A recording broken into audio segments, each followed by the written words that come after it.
The Israeli assault stopped today, and we decided to hold a funeral every single day for each Palestinian killed in the last 8 months.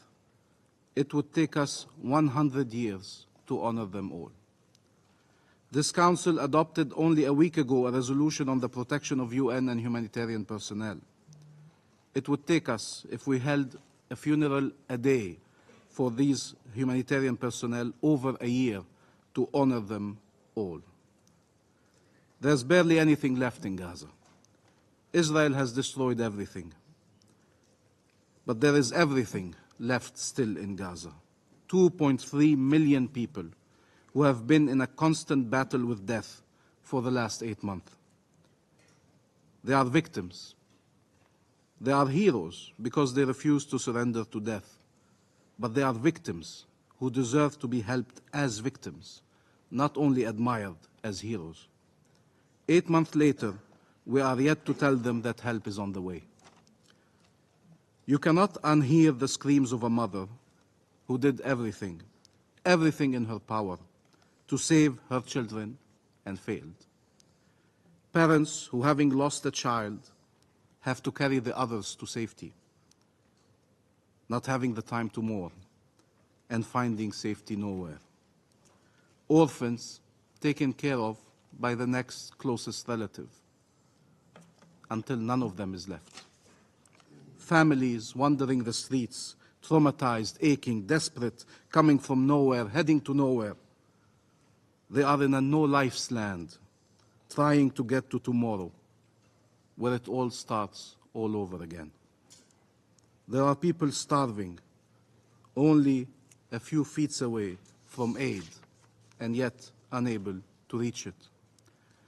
Despite several binding orders by the International Court of Justice in the case of genocide brought forward by South Africa, Israel has made sure that famine sets in, obstructing aid and allowing its destruction by its extremists and settlers.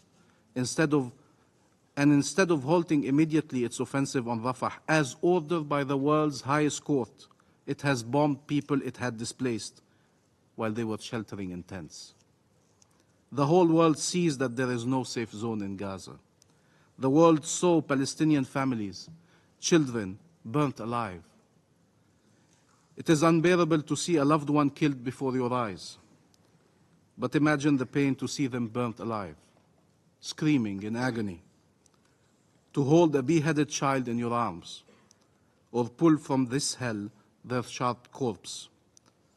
The whole world warned of what an Israeli offensive in Rafah would mean and opposed such an offensive.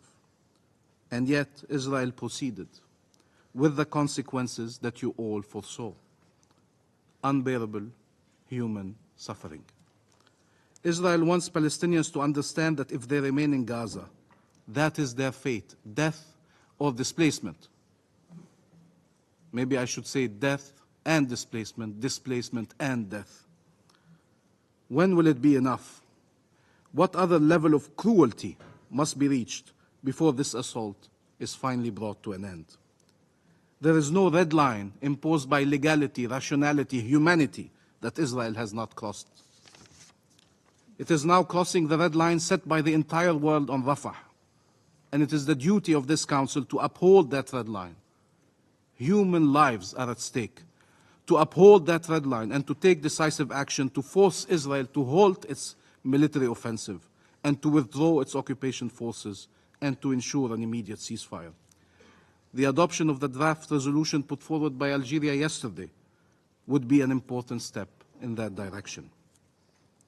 Mr. President, the whole world sees the targeting of civilians and indiscriminate attacks against them, the use of starvation as a method of war, the summary executions in the streets, including of people blindfolded and handcuffed.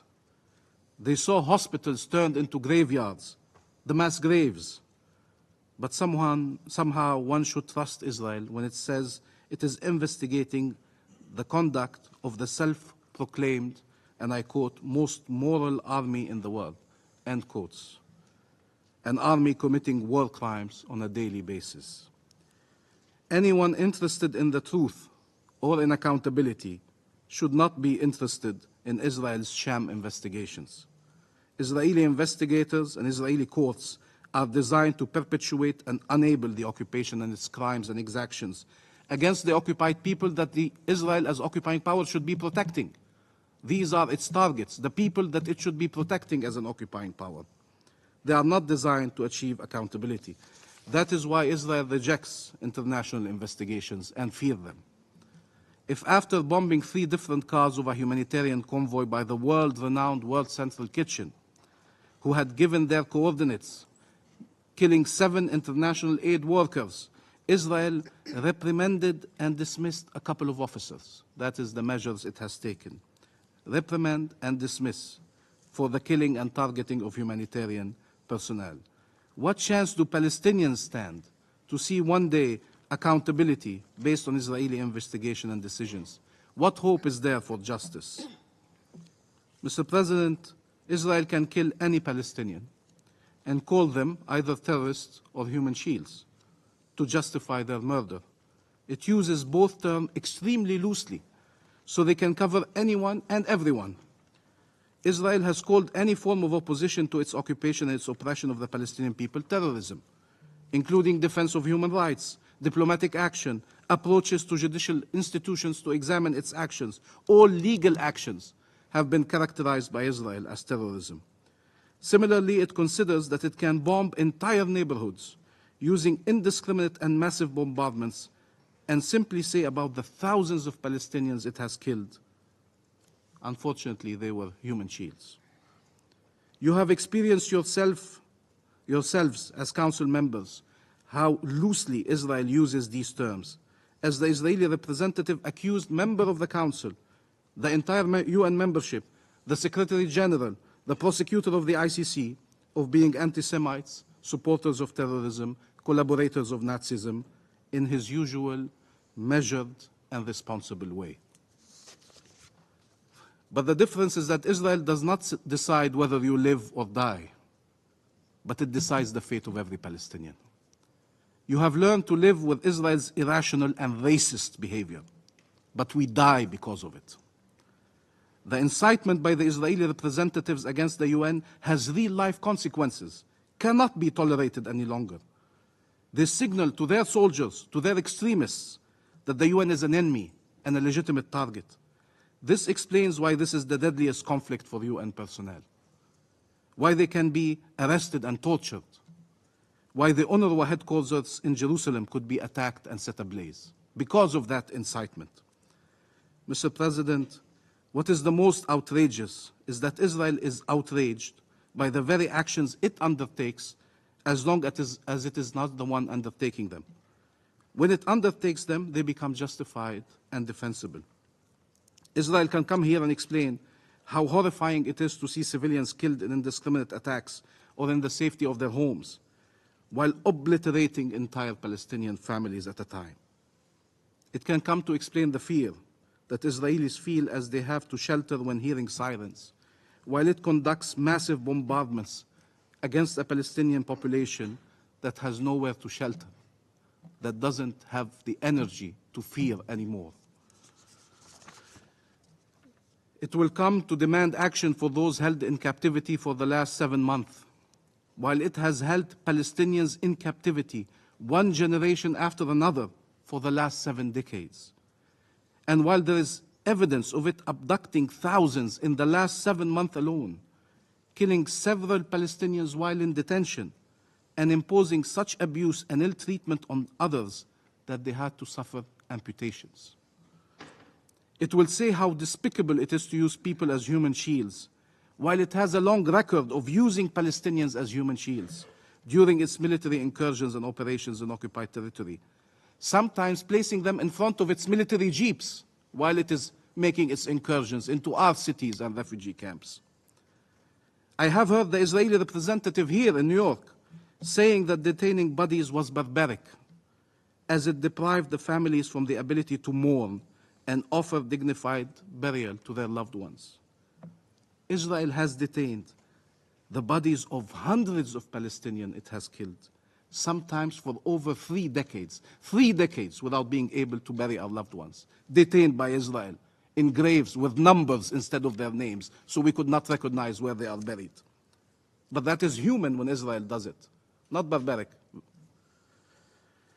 Israel accuses many of seeking its destruction, says that all its actions are justified by this existential threat it faces, while it actively and openly pursues the destruction of our country and our people.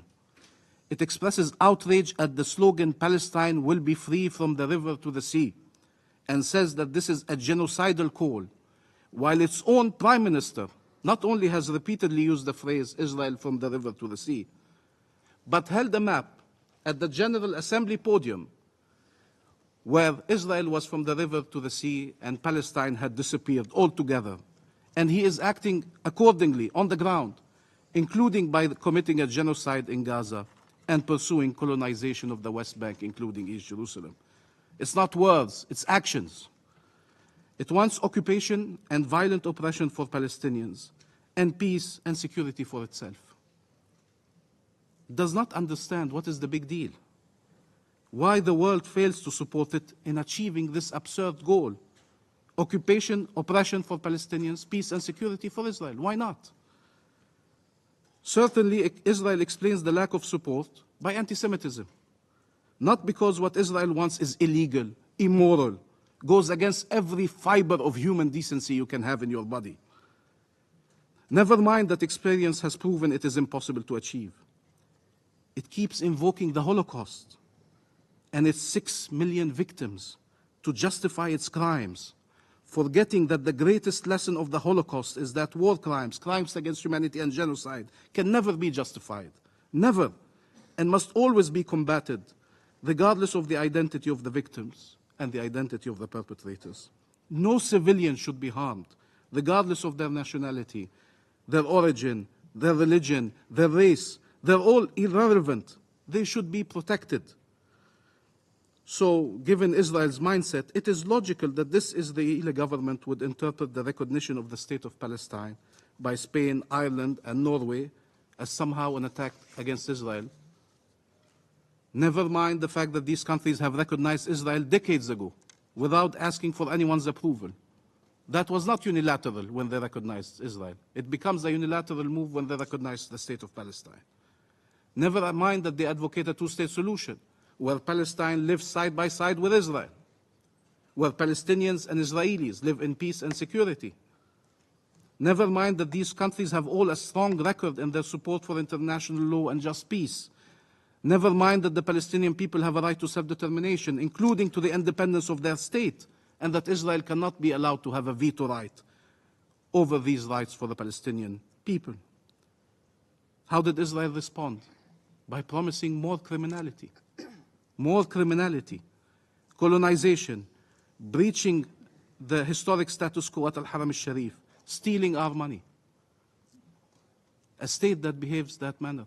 It's because they've been above the law for so long that they have no problem acting as an outlaw state. We thank the three countries for their important decision in support of freedom and peace, as we thank Barbados, Jamaica, Trinidad and Tobago, and Bahamas, and all the countries that made a similar choice over the years, and call on all the countries that have yet to recognize the State of Palestine to do so as an investment in freedom and an investment in peace in these tragic times. We also thank all the countries which supported the membership of the State of Palestine in the UN. That day is coming, where we will be members in the United Nations and free. How is it possible that Israel cannot see how absurd its position is, how evident its selective outrage is? Because it considers us subhumans. Or let me use the words of the Israeli leaders, human animals. Ethnic cleansing, apartheid, genocide across history have always been made possible by dehumanizing a nation. And that is what is happening here. They have been dehumanizing us for so long that they don't understand your indignation when Palestinians are killed. They don't understand what's the issue. Why are they being brought here to discuss that matter? They do not understand how anyone can, despite the historical record, speak of historical injustice against the Palestinian when speaking of our fate. Why anyone would decide to recognize our existence as a people, our rights as a nation, and our state. They do not understand how anyone can dare equate between their civilians and our civilians. Because our civilians are less civilians than their civilians. We are lesser human beings. That is the equivalence they truly reject when they speak of the ICC. That is the equivalence that annoys them, that Palestinian victims could be considered victims, forgetting that the court's responsibility is towards the victims, not the perpetrators. They want for Palestinian victims to be left with no protection and for Israeli perpetrators to continue being shielded. And that is unacceptable, and everyone should say so. Israel trusts that it will get away with its crimes. Why? Because of 75 years of experiencing full-fledged impunity. Any statement that reinforces that feeling of somehow being a state above the law, being entitled to an exceptional status, will only encourage Israel to continue acting as an outlaw state.